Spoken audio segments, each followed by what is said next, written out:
नमस्कार दोस्तों, कोरोना से जुड़े रिसर्च और बड़ी जानकारी लेकर एक बार फिर से आपके सामने हाजिर है। दोस्तों, हमारी ऑथेंटिक और सटीक जानकारी आपको न केवल राहत देगी बल्कि कहीं ज्यादा जागरूक भी रखेगी।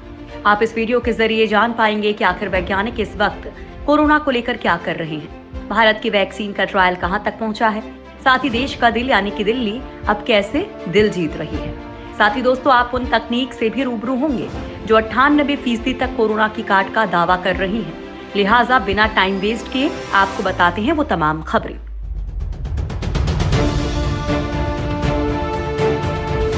नंबर 1, दुनिया में वैक्सीन को लेकर जल्द बड़ी गुड न्यूज। दोस्तों, दुनिया भर में फिलहाल कोरोना वायरस की 23 वैक्सीन के क्लिनिकल ट्रायल्स हो रही हैं, यानी कि ये वैक्सीन मानव परीक्षण के फेज में पहुंच चुकी हैं। इसमें भारत की वैक्सीन भी शामिल है। भारत बायोटेक की कोवैक्सीन का ट्रायल अब भुवनेश्वर में किया जाएगा। भुवनेश्वर के institute of medical sciences and SUM में कोवैक्सीन का ट्रायल शुरू होगा। ICMR ने जिन 12 सेंटर्स को चुना है उनमें से ये भी एक है। ट्रायल को लेकर सारे इंतजाम कर लिए गए हैं। यहाँ पर पहले फेज में 30 से 40 कैंडिडेट्स शामिल होंगे। इसके अलावा serum institute corona vaccine candidate का ट्रायल अगस्त के आखिर में 5000 भारतीय वॉलंटियर्स पर शुरू करेगी। कंपनी ने उम्मीद जताई है कि सब कुछ ठीक रहा तो दिसंबर तक वो वैक्सीन लॉन्च कर देगी। कोरोना की वैक्सीन बनाने की रेस में चीनी कंपनियां भी शामिल हैं। द लेसेंट मेडिकल जर्नल में प्रकाशित एक अध्ययन में कहा गया है कि चीन में किए जा रहे कोरोना वैक्सीन के दूसरे चरण के क्लिनिकल परीक्षण में पाया गया है कि ये वैक्सीन सुरक्षित है और शरीर में प्रतिरक्षा पैदा कर रही है।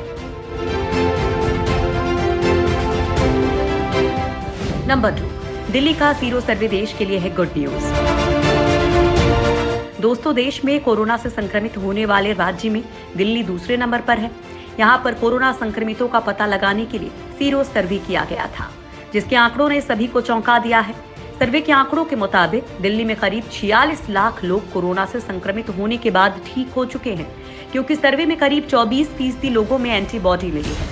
वहीं डॉक्टर्स का दावा है कि दिल्ली में संक्रमित होकर ठीक होने वाले लोगों की संख्या सीरो सर्वे के परिणाम से ज्यादा है।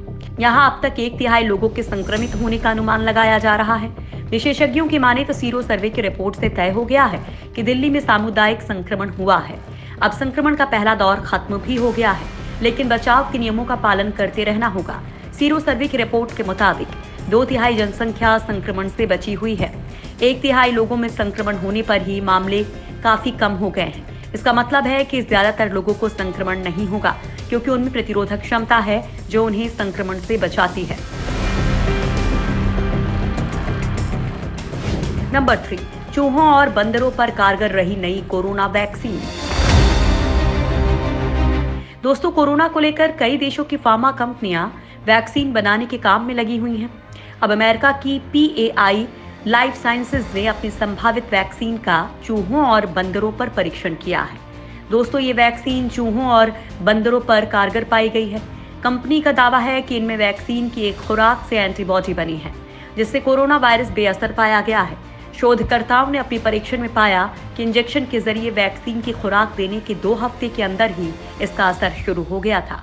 जर्नल साइंसेज ट्रांसलेशनल मेडिसिन में प्रकाशित अध्ययन के मुताबिक replicating RNA vaccine corona virus को खत्म करने वाली एंटीबॉडी को बढ़ाने में सक्षम पाई गई है। इस तरह की वैक्सीन बड़ी मात्रा में प्रोटीन बनाने के साथ ही एक तरह के वायरस सेंसिंग स्ट्रेन रिस्पॉन्स को बनाती है, जिससे दूसरी इम्यून गतिविधि भी बन सकती है। शोधकर्ताओं ने बताया कि अब वे इंसानों पर इस वैक्सीन के पहले दौर का परीक्षण कर रहे हैं। अभी एक छोटे समूह पर यह आजमाई जा रही है। नंबर 4, 92% मरीजों में दोबारा संक्रमण का जोखिम कम। दोस्तों, कोरोना को लेकर एक राहत भरी खबर सामने आई है। दरअसल न्यूयॉर्क के माउंट सिनाई हेल्थ सिस्टम के हालिया अध्ययन से पता चला है कि कोरोना से उबरने वाले 92% मरीजों में वायरस से लड़ने वाले एंटीबॉडी पैदा होते हैं। ये एंटीबॉडी शरीर में कम से कम 90 दिन टिक कर संक्रमण को दोबारा पनपने से रोकते हैं।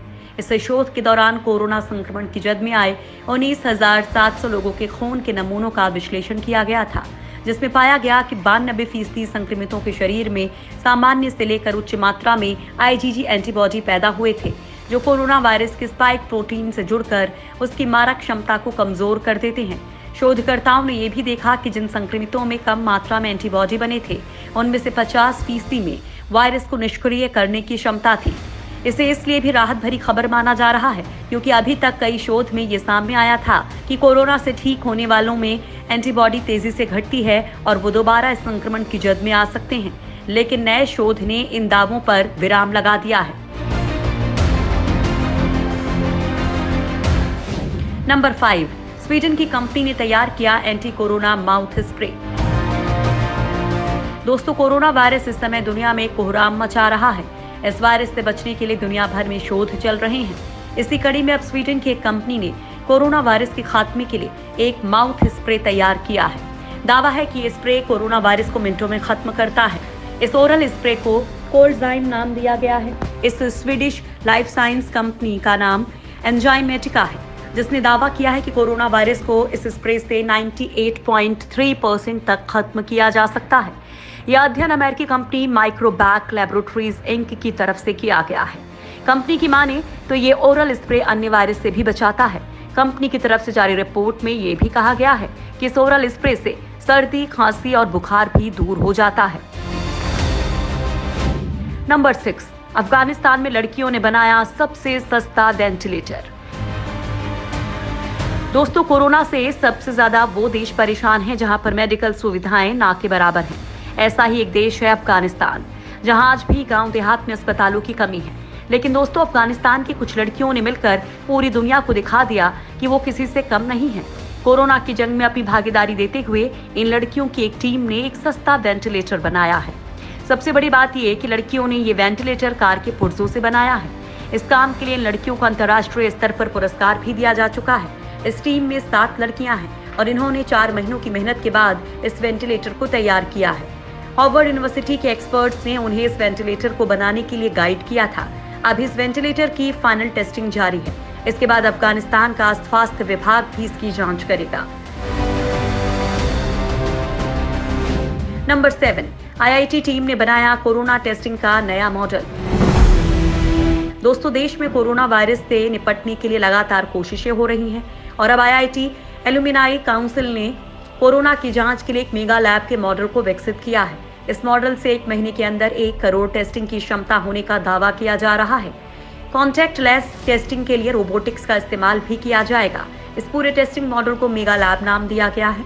दरअसल इसके लिए किसी एक लैब का इंफ्रास्ट्रक्चर तैयार नहीं किया गया है, बल्कि टेस्टिंग लैब कार, कैब और काउंसिल की कोविड-19 टेस्टिंग बस में होंगे। इन रिमोट लैब्स के जरिए सैंपल इकट्ठे किए जाएंगे। आधार कार्ड और पासपोर्ट के जरिए लोगों की पहचान की जाएगी। इस मॉडल को लागू करने के लिए काउंसिल ने मई में ही सरकार को प्रस्ताव भेजा था।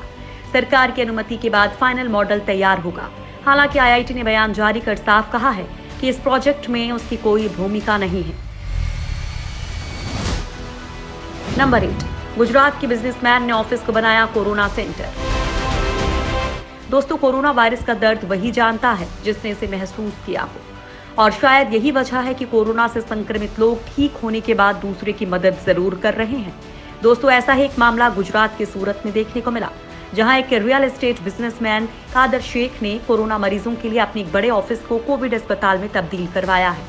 इस अस्पताल में कोरोना वायरस के सभी मरीजों को फ्री में इलाज मिलेगा। पिछले दिनों कादर शेख कोरोना पॉजिटिव पाए गए थे। कोरोना पॉजिटिव पाए जाने के बाद कादर ने अपना इलाज एक प्राइवेट हॉस्पिटल में करवाया, जिसमें उनके काफी पैसे भी खर्च हो गए थे। कोरोना से ठीक होने के बाद उनके दिमाग में ऐसे लोगों का ख्याल आया जो इतने पैसे लगाकर अपना इलाज नहीं करवा सकते। डिस्चार्ज होने के फौरन बाद शेख ने अपने ऑफिस को अस्पताल में तब्दील करने का काम शुरू किया। कादर ने मेडिकल स्टाफ, आईसीयू और अन्य सुविधाएं मुहैया कराने के लिए सूरत नगर निगम से करार भी किया है। नंबर 9, लखनऊ में कोरोना जांच के लिए पहचान कार्ड जरूरी। दोस्तों, यूपी में कोरोना के सबसे ज्यादा मामले अब लखनऊ में ही निकल रहे हैं। यहाँ कोरोना संक्रमित लोगों की जांच के लिए उनकी पहचान को पक्का करना जरूरी कर दिया गया है। लखनऊ के डीएम ने इसका आदेश भी जारी कर दिया है। अब कोरोना टेस्ट के समय आधार, वोटर कार्ड, लाइसेंस या पासपोर्ट का ब्यौरा देना होगा। दरअसल लखनऊ में कई ऐसे मामले सामने आए हैं जिनमें जब व्यक्ति की जांच रिपोर्ट पॉजिटिव आने के बाद अस्पताल ले जाने के लिए संपर्क साधा गया तो उनका नंबर या तो गलत निकला या फिर पता। इसी वजह से डीएम ने मरीज का पूरा ब्यौरा दर्ज करने का सख्ती से निर्देश दिया है। इससे रिपोर्ट पॉजिटिव आने के बाद संक्रमितों को अस्पताल लाने में दिक्कत नहीं होगी। इसके साथ ही संक्रमित व्यक्ति की यात्राओं का भी पूरा ब्यौरा रखा जाएगा। इससे पता करने में आसानी होगी कि संक्रमित शख्स किसके किसके संपर्क में आया है। नंबर 10, अब चीन पर लगा वैक्सीन के रिसर्च चुराने का आरोप। दोस्तों, दुनिया को कोरोना देने वाला चीन अब दुनिया भर में वैक्सीन के रिसर्च चुराने की कोशिश में लग गया है। दोस्तों, चीन पर यह आरोप किसी और ने नहीं बल्कि अमेरिका ने लगाया है। अमेरिका का आरोप है कि 2 चीनी हैकर्स ने रिसर्च चुराने की कोशिश की है। साथ ही आरोपी हैकर्स ने चीनी मंत्रालय के साथ काम करते हुए अमेरिका और हांगकांग में मानवाधिकार कार्यकर्ताओं को भी निशाना बनाया। अमेरिका के न्याय विभाग के मुताबिक जिन 2 चीनी नागरिकों पर वैक्सीन रिसर्च चुराने का आरोप है, उनमें ली जियाऊ और डोंग जियाजी शामिल हैं। FBI के उपनिदेशक डेविड बोटिच की माने तो चीनी सरकार की खुफिया सेवाओं की तरफ से निर्देशित साइबर अपराधों से न केवल अमेरिका को खतरा है, बल्कि हर देश जो निष्पक्ष प्रयासों का समर्थन करता है वो भी खतरे में है।